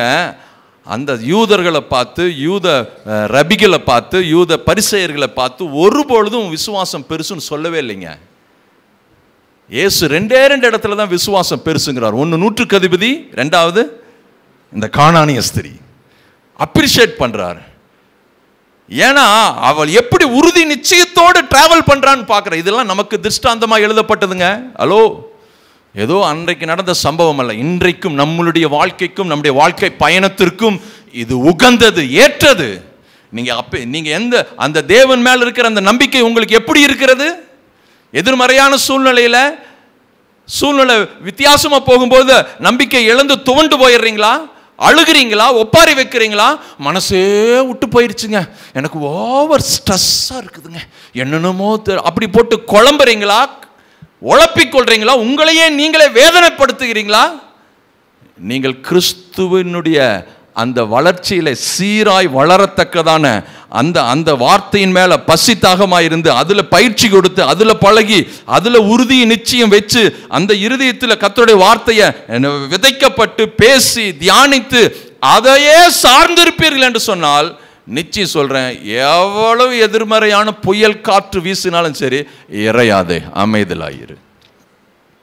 சொல்ல முடியுமா? சொல்ல முடியாதா? சத்தமா நம்பிக்கை இழக்கவே முடியாதுங்க. ஒரு தோல்வி வந்துருச்சு, நம்பிக்கை இழக்க முடியாது. அடுத்ததும் தோல்வி, நம்பிக்கை இழக்க முடியாது. அடுத்ததும் தோல்வியை நம்பிக்கை இழக்க முடியாது. கர்த்தர் எனக்கு நன்மையும் செம்மையுமானதை வைத்திருக்கிறார். நம்ம எங்க தான் வாழணுங்க? எங்க தான் வாழணும்? உலகத்தில் தான் வாழணும். உலகத்தில் வாழ்றோம் என்று சொன்னால் அவரை அறியாத அநேக ஜனங்களின் மத்தியில தான் வாழணும். அதுதான் நமக்கு கிடைத்த ஒரு மாபெரும் கிஃப்ட். எத்தனை பேர் அது ஆமேன்னு சொல்றீங்க? அங்க போனா தாங்க கிறிஸ்துவின் பரிமளத்தை அவர் காட்ட விரும்புகிறார். ஒரே ஒரு யோசேப்பை கொண்டு எகிப்து தேசத்தை ஆட்டி படைச்சாருங்க. சொல்லுங்க, ஒரே ஒரு மனுஷனை கொண்டு போய் எகிப்து தேசத்தை ஆட்டி விடுச்சார். அடிமையாய் கொண்டு போகட்ட பாபிலோன் தேசத்தில் கர்த்தர் ஒரு 10 நாளிலேயே 10 மடங்கு சமத்தை வித்தியாசத்தை காட்டினாருங்க. ஹலோ ஹலோ, நீங்கள் ஆராதிக்கிற தேவன் மேலே இருக்கிற அந்த நம்பிக்கையை மட்டும் ஒருபொழுது விட்டுறாதீங்க. உங்களுக்குள்ள அவரை பற்ற வைத்த அந்த அந்த நெருப்பு, அந்த அக்னி, அந்த விளக்கு, அது எரிந்து உங்களுக்கும் நன்மையை கொடுக்கும், அதை பார்க்குற அனைத்து ஜனங்களுக்கும் நன்மையை கொடுக்கும். ஆமேன். நீங்கள் சில பேத்துக்கெல்லாம் சுவிசேஷமே சொல்ல வேண்டாம், நீங்கள் வாழ்ந்து காட்டுங்க, அவங்கெல்லாம் கவர்ந்து இழுக்கப்படுவார்கள். நீங்கள் நம்ம சபையில் இந்த தேன்மொழின்னு சிஸ்டர், அவங்க வீட்டுக்காரர், அவர் பயங்கர பக்தி வைராக்கியத்தில் இருந்தார். ஒரு முறை இவங்க ஆலயத்தில் இருக்கிறாங்க, ஆலயத்தில் போய் அவங்க அடித்து கையை பிடிச்சி தரத்தரத்தானே இழுத்துட்டு போன மனுஷன், ஆலயத்துக்கெல்லாம் போகக்கூடாதுன்னு சொல்லி. ஆனால் கடவுள் கிருபையில் நம்மளோடு பழகுவதற்கு அவர் உதவி செய்தார், பழகினார், பேசினார். ஒரு பொழுதும் கூட சபைக்கு வாங்கன்னு நான் சொல்லவே இல்லை. அவரிடத்துல பேசினேன், எப்பொழுதெல்லாம் பேசுவது ஃபோன் அடிக்கிறாரோ பேசினேன். ஒரு சில காரியத்துக்கெல்லாம் தீர்வு கொடுத்தேன். வாய்ப்பு கிடைக்கும் போதெல்லாம் சுவிசேஷத்தை சொல்லுவேன். தேவன் மேலே நம்பிக்கை வைக்க வேண்டும் என்பதற்கு என்னவெல்லாம் அவரிடத்தில் பேசணுமோ அழகாக பேசினேன். ஒரு நாள் அவரால் முடியல, நம்ம இடையங்காட்டு வலசு அண்டர் கிரவுண்டில் சர்ச்சில் இருக்கும்போது அவரே வந்தார். அவர் மைக்கை பிடிச்சி அவரே பேசுகிறாரு. நானெல்லாம் சபைக்கு வரணும்னு எனக்கெல்லாம் விருப்பம் இல்லை, உங்கள் பாஸ்ட்டும் என்னை எல்லாம் கூப்பிடல, ஒரு முறை கூட கூப்பிட்டதில்லை வாங்கன்னு. ஆனால் என்னமோ தெரியல, நான் இதற்காக இழுக்கப்பட்டேன், ஈர்க்கப்பட்டேன், இந்த இடத்துக்கு நானே வந்தேன். நான் சொல்கிறேன், கவர்ந்திழுக்கிற ஒரு அற்புதமான பற்றி எறிகிற நெருப்பு உங்கள் மேலே இருக்கிறது. நீங்கள் சில பேர்த்துக்கு சுவிசேஷம், நீங்கள் அவங்களிடத்துல பழகுங்க, நீங்கள் பேசுங்க, காமனாக பேசுங்க. ஒரு வேலை ஸ்தலத்துலலாம் நீங்கள் காமனாக பேசுங்க. உங்கள் வேலையில் நீங்கள் சின்சியராக இருங்க, கமிட்மெண்ட்டோடு இருங்க, அர்ப்பணிப்போடு இருங்க, நேர்மையாக வேலை செய்யுங்க, உண்மையாக வேலை செய்யுங்க. உங்கள் வேலை ஸ்தலத்தில் உங்களுக்குள்ளிருந்து தேவன் யார் என்று காட்டுவதற்கு ஒரு அற்புதமான காட்சியகம் அதுதான். எத்தனை பேர் ஆமீன் சொல்கிறீங்க? இயேசுவே, நீர் இருக்கிறீர், நீர் என்னை காப்பாற்றுவீர், நீர் எனக்கு இதை கொடுத்தீர் என்று சொன்னால் நிச்சயம் தலைக்கும்படி அனுக்கிரகம் செய்வீர். எந்த இடத்துல கூட தலை குனிவை எனக்கு கொடுக்க மாட்டீர். நீர் என்னோடு இருக்கிறீர். அது எந்த இடமா இருந்தாலும் சரி, வனாந்தரமே ஆனாலும் சரி, அது சிங்க குகையே ஆனாலும் சரி, எதிராய் நிற்கிற மிகப்பெரிய எரிகோவினுடைய மதில் சுவர் ஆனாலும் சரி, கவலைப்படாதீங்க. அவருக்கு 1000 வழிகள் உண்டு. அவர் உங்களை செம்மையான பாதையில் திருப்தியாய், நிறைவாய், சம்பூர்ணமாய் நடத்துவார். சோர்ந்து போகாதீங்க. அவங்க மேலே இருக்கிற நம்பிக்கையை மட்டும் விட்டுறாதீங்க. சார், எந்த எதிர்மறையான சூழ்நிலையில் நான் அவரையே நம்பியிருப்பேன். உம்மை உறுதியாய் பற்றி கொண்ட மனதையுடையவன் உம்மையே நம்பி இருக்கிறபடியால் அவனை பூரண சமாதானத்திற்குள் நடத்துவீர். ஆமேன். எத்தனை பேர் ஆமேன் சொல்றீங்க? நம்ம எல்லாரும் எழுந்து நிற்கலாம், நாம் கர்த்தரை ஸ்தோத்தரிக்கலாம். எங்களுக்குள்ள பற்ற வைத்த அந்த நெருப்புக்காய் நன்றி. எங்களுக்குள் தீண்டின அந்த விளக்குக்காய் நன்றி ஆண்டவரே. எப்பொழுதெல்லாம் அந்த விளக்கு எண்ணெயினால மூழ்கி இருக்கிறதோ அப்பொழுதெல்லாம் விளக்கு எரிந்து கொண்டிருக்கும், திரி ஒருபொழுதும் கருகாது. அந்த அபிஷேகம் அந்த திரியும் காப்பாற்றும், வெளிச்சத்தையும் கொடுக்கும் ஆண்டவரே. இதுவரைக்கும் நாங்கள் பிசகாமல் தடுமாறாமல் நாங்கள் கிரமமாய் நாங்கள் பயணிக்கிறோம் என்றால் அது உம்முடைய கிருபை ஆண்டவரே, உம்முடைய அனுக்கிரகம் ஆண்டவரே. எங்கள் வாழ்க்கைக்கு விரோதமாக எத்தனை காரியம் மோதி அடித்தாலும் உம்மை நீர் சொல்லுகிற அந்த வார்த்தை, நீர் எங்களுக்கு நம்ப பண்ணின வார்த்தை, நீர் எங்களுக்கு வாக்கு பண்ணின வார்த்தை, பொய்யுரையாத தேவன், உண்மையுள்ள தேவன், எந்த நியாயக்கேடும் இல்லாத அந்த நீதிபரரின் தேவன் எங்களுக்கு நம்ப பண்ணின அந்த வார்த்தை, அதுதான் எங்களை நடத்தினது. ஏசப்பா, நாங்கள் மனசார நாங்கள் நன்றி செலுத்துகிறோம் ஆண்டவரே. உம்மை துதிக்கிறோம். இனியும் இந்த உலகத்திற்கு எதற்காக நாங்கள் இருக்கிறோம் என்பதை நினைப்பூட்டி எங்கள் வெளிச்சத்தை இன்னும் பிரகாசிக்க செய்து உங்களுடைய முகத்தின் ஒளி எங்கள் மேலே வீசி இந்த அனைத்து ஜனங்களுக்கும், அறியாத ஜனங்களுக்கும், இருளில் வாழுகிற ஜனங்களுக்கும் மிகப்பெரிய வெளிச்சமாய் கர்த்தர் எங்களை வைத்திருக்கிறேன். உம்மை குறித்து தீர்க்கதரிசி சொன்ன அப்படியே ஏசாயா 9:2 இருளில் இருக்கிற ஜனங்கள் பெரிய வெளிச்சத்தை கண்டார்கள். ஆண்டவரே, அது உம்முடைய வாழ்க்கையோடு அது முடிந்து விடலை. உம்முடைய மரணம் உயிர்த்தெழுதலின் மூலமாய் அந்த வாழ்க்கை எங்கள் மூலமாய் தொடர்ந்து கொண்டு இருக்கிறதப்பா. அதை நாங்கள் விசுவாசிக்கிறோம். உம்முடைய வல்ல கரத்தில் எங்களை ஒப்பு கொடுக்கிறோம், அந்த ஜனங்களை ஒப்பு கொடுக்கிறோம். ஒவ்வொருவருக்கு நீர் வைத்திருக்கிற அந்த நோக்கம், திட்டத்திற்காய் ஸ்தோத்திரம். அதை நாங்கள் பிடித்து கொள்கிறோம், அதையே நாங்கள் உறுதியாய் பற்றி கொள்கிறோம். உம்மை உறுதியாய் பற்றி கொண்ட மனதை உடையவன் உம்மையே நம்பி இருக்கிறபடியால் அவனை பூரண சமாதானத்திற்குள்ளாய் நடத்துவீர். கர்த்தர் உங்களை ஆசீர்வதித்து உங்களை காக்க கடவர்.